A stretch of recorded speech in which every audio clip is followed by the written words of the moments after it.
ಮನಸಾರೆ ಕನ್ನಡ ಯೂಟ್ಯೂಬ್ ಚಾನಲ್ಗೆ ಸ್ವಾಗತ.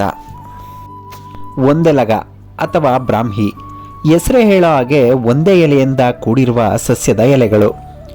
ಈ ಸಸ್ಯ ಬೆಳೆಯೋದಕ್ಕೆ ಹೆಚ್ಚು ನೀರಿನ ಅವಶ್ಯಕತೆ ಬೇಕಾಗಿಲ್ಲ. ಭತ್ತದ ಗದ್ದೆಗಳಲ್ಲಿ, ಸಣ್ಣ ಕೈತೋಟಗಳಲ್ಲಿ ಹೆಚ್ಚಾಗಿ ಬೆಳೆಯುತ್ತೆ. ನೆಲದ ಮೇಲೆ ಬಳ್ಳಿಯಂತೆ ಹಬ್ಬಿಕೊಳ್ಳುತ್ತೆ. ಎಲೆಯು ಹಸಿರು ಬಣ್ಣದಿಂದ ಕೂಡಿದ್ದು ದುಂಡಾಗಿರುತ್ತೆ. ಇದನ್ನು ಬ್ರಾಹ್ಮಿ, ಗೋಳಿ ಸೊಪ್ಪು, ಒಂದೆಲಗ ಎಂದೆಲ್ಲ ಕರೀತಾರೆ.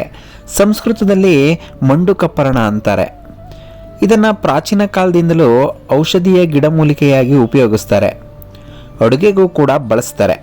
ಮೆದುಳಿನ ನೆನಪಿನ ಶಕ್ತಿಗೆ ಸಂಬಂಧಿಸಿದ ಜೀವಕೋಶಗಳಿಗೆ ಇದು ಆಧಾರವಾಗಿದೆ. ಅದರಿಂದ ನೆನಪಿನ ಶಕ್ತಿ ವೃದ್ಧಿಸುತ್ತೆ ಮತ್ತು ನರರೋಗಗಳಿಗೆ ಸಂಬಂಧಿಸಿದಂತಹ ಕಾಯಿಲೆಗಳಿಗೆ ಒಂದೆಲಗ ದಿವ್ಯ ಔಷಧವಾಗಿದೆ. ಕೆಮ್ಮು ಮತ್ತು ಉಸಿರಾಟದ ತೊಂದರೆ ಇರೋರು ಇದರ ರಸವನ್ನು ಜೇನುತುಪ್ಪದೊಂದಿಗೆ ಬೆರೆಸಿ ಸೇವಿಸಿದರೆ ನಿವಾರಣೆಯಾಗುತ್ತೆ. ದೇಹಕ್ಕೆ ತಂಪು ಮತ್ತು ಸ್ಮರಣ ಶಕ್ತಿ ಕೂಡ ಹೆಚ್ಚಾಗುತ್ತೆ.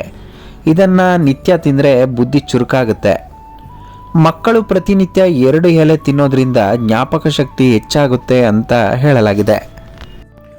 ಇದನ್ನು ಪಲ್ಯ ಮಾಡಿ ಸೇವಿಸೋದ್ರಿಂದ ಮಲಬದ್ಧತೆ ನಿವಾರಣೆಯಾಗುತ್ತೆ. ಆಯುರ್ವೇದದಲ್ಲಿ 2000 ವರ್ಷಗಳ ಹಿಂದೆಯೇ ಇದನ್ನು ಔಷಧಿಯಾಗಿ ಬಳಸ್ತಾ ಇದ್ರು ಅಂತ ಉಲ್ಲೇಖಗಳು ಹೇಳುತ್ತೆ. ನೆನಪಿನ ಶಕ್ತಿ, ಆಯಸ್ಸು ವೃದ್ಧಿ, ಮೆದುಳಿನ ಶಕ್ತಿ, ದೇಹದ ಕಾಂತಿ ಹೆಚ್ಚಿಸಲು ಇದು ಸಹಾಯ ಮಾಡುತ್ತದೆ.